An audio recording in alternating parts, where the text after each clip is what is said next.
Video को पूरा देखिए, अंत तक देखिए तो बहुत ही मज़ा आएगा वीडियो में। और मिलते हैं रिलायंस इंडस्ट्रीज़ के शेयर के साथ में मिला हूँ आपको। चलिए चैनल है, स्वागत है आपका इन्वेस्टोपीडिया में। और आज हम बात करने वाले हैं यहाँ पर एक बहुत ही उम्दा शेयर के बारे में। देख सकते हैं आप, हम बात कर रहे हैं रिलायंस इंडस्ट्रीज़ लिमिटेड के बारे में। ऐसे क्या खास रहा है कि मैं शेयर के बारे में वीडियो बना रहा हूँ बोलकर। तो गाइस, सबसे पहले और समझदारी की बात तो ये है कि भैया एक बहुत ही बड़ी ऑर्गेनाइजेशन है और आने वाले समय में एक्सपेक्टेड है कि कुछ बड़ी चीज़ें यहाँ पर रिलायंस इंडस्ट्रीज़ में देखने के लिए मिल सकती है। जैसे ही क्या बात है कि भाई एक पर्टिकुलर समय से देखा जा रहा है कि ये शेयर जो है एक रेंज में ही कहीं ना कहीं घूम रहा है।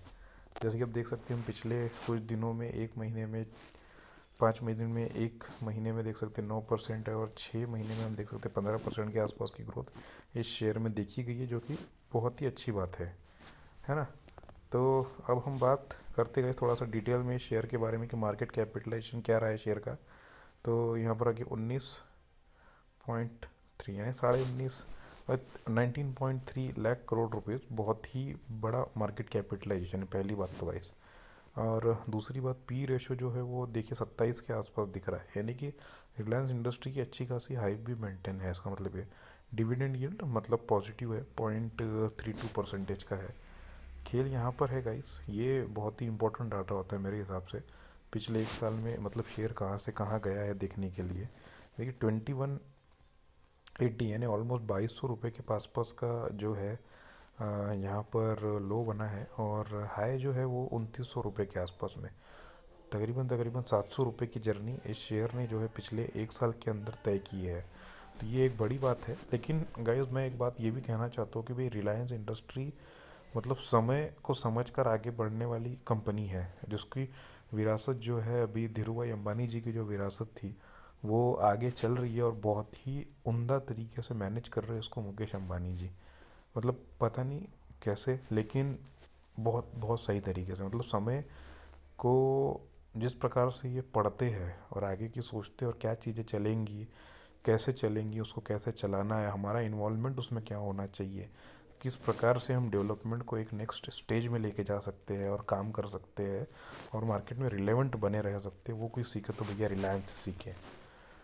इसीलिए मतलब इतने बड़े वर्ड्स मैं यूज़ कर रहा हूँ, क्योंकि जैसे कि 5G को इन्होंने अंडरस्टैंड किया और उस प्रकार से काम कहीं ना कहीं ये कंपनी की है। और आज देख सकते हैं कि हमने जियो किस ऊंचाइयों पर है ना। Jio data is the new oil, इनका जो स्टेटमेंट था वो भी बहुत ही सही था। जिन्होंने आज भी मतलब रिलेवेंस मार्केट में बने हुए हैं और अपनी बहुत ही अच्छे से जिसको हम कहते हैं कि टेक ओवर कौन करेगा इन इंडस्ट्रीज के सामने, उसका प्लान भी बहुत अच्छे से बना रहे हैं।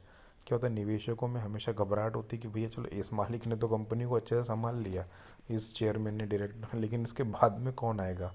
तो वही इन्होंने अपने बच्चों के साथ में भी अच्छा खासा प्लान बना रहे हैं और बहुत ही अच्छी काम करने की कहीं ना कहीं मिसालें दे रहे हैं। तो कुछ जगह पे तो अपनी अपनी कंट्री मतलब रिलायंस की सिटीज़ ही लेके आ रहे हैं ये भैया। अभी जो छोटे वाले बेटे हैं मुकेश अंबानी जी के, वो उनका जो है उनकी सिटी में ही कहीं ना कहीं शादी होने वाली है, ऐसा कहा जा रहा है। तो वैसे बहुत ही नई नई खबर है, मैं दे रहा हूँ, ये कुछ इंटरेस्टिंग फैक्ट मैं बता रहा हूँ यहाँ पर। लेकिन Reliance industries in the core आने वाले समय में ये कंपनी के पास में इतना पैसा, स्ट्रेटजी, मैन पावर जो होना चाहिए, सारी चीज़ें हैं। तो बहुत ही अच्छा गेनिंग, मतलब क्या होता है ना कि एक समय तक आपको ये शेयर देखिए, आप 5 दिन में देख रहे थे 5-7% की ग्रोथ दिख रही है, एक महीने में दिख रही है और 9% के आसपास की, और यहाँ पे देख सकते हैं आपके 6 महीने में अब जो ग्रोथ दिख रही है 15% के आसपास की दिख रही है। नॉर्मल आपको लग रहा है। अब देखिए एक साल में देखेंगे अब तो 22% की ग्रोथ है, लेकिन बीच में देखिए कि ये एक बार फिर 2800 रुपये तक जाकर किस महीने में देख सकते हैं आप कि ये जो महीना है जुलाई के महीने में जाकर आ चुका है, और उसके बाद में आप देख सकते हैं कि फिर नीचे नीचे गया यहाँ तक 2200 रुपये तक, उसके बाद में फिर टर्न लिया और फिर ऊपर तक जा रहे हैं, है ना।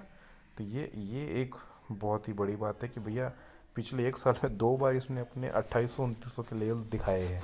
तो ये एक बहुत ही अच्छी बात है। अब देख सकते हैं कि शेयर में मतलब ऐसा नहीं है कि बहुत सारे समय तक एक लेवल लेवल ऊपर नीचे, फिर एक ब्रेक थ्रू देकर एक बार टच किया, ऊपर गए, फिर नीचे नीचे नीचे, कोरोना का पीरियड वगैरह चला, यहाँ पे देख सकते हैं कि एकदम अच्छे खासे नीचे लेवल पर गए, वहाँ से फिर रिकवरी अच्छी अच्छी, और अब देख सकते हैं कि ₹28 के आसपास में। तो गाइज अपने शेयर को इन्होंने मैनेज करके रखा है, मतलब बहुत ही अच्छे से, kind of blue chip share जिसको कहते हैं वैसा, कि भाई हर साल में अपने को, अब देख सकते हैं कि एक साल में अभी 20-22% की रिटर्न दे दी है।